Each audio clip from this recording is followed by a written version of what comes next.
ساعات بنجري ورا حاجة ونتعب وننهج واحنا مش متأكدين قوي هي مستاهلة ولا مش مستاهلة. الأسود بتجري في الغابة، يعني بتجري بسرعة 60 كيلومتر في الساعة، الغزلان بتجري بسرعة 90 كيلومتر في الساعة تقريبا يعني.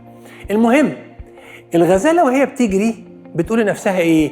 لو انا يعني ناوي اعيش لازم اتأكد ان انا اسرع من اسرع اسد بيجري في الغابة والا هيجيبني.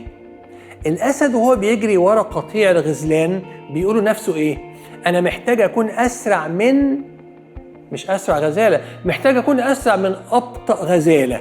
ليه بقى؟ ما هو كله غزال، ليه لازم ينهج ويتعب ويجري لغاية ما يجيب اللي ماشي على رأس القطيع؟ كله غزال، ولو جاب البطيئة دي هو كده ضمن الغداء والعشاء بتاعه. هل يا ترى احنا بنجري ورا حاجات مش مستاهلة؟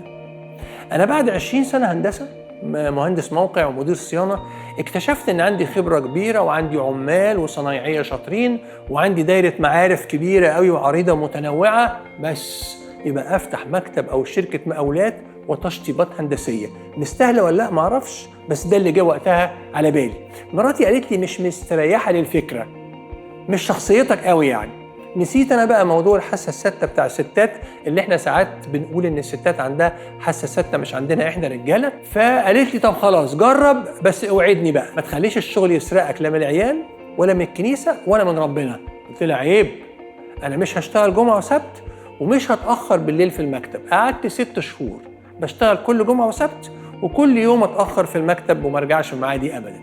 لقيت نفسي بجري وبنهج ورا حاجه يمكن تكون مش مستاهلة من وجهة نظري أنا يعني ومراتي.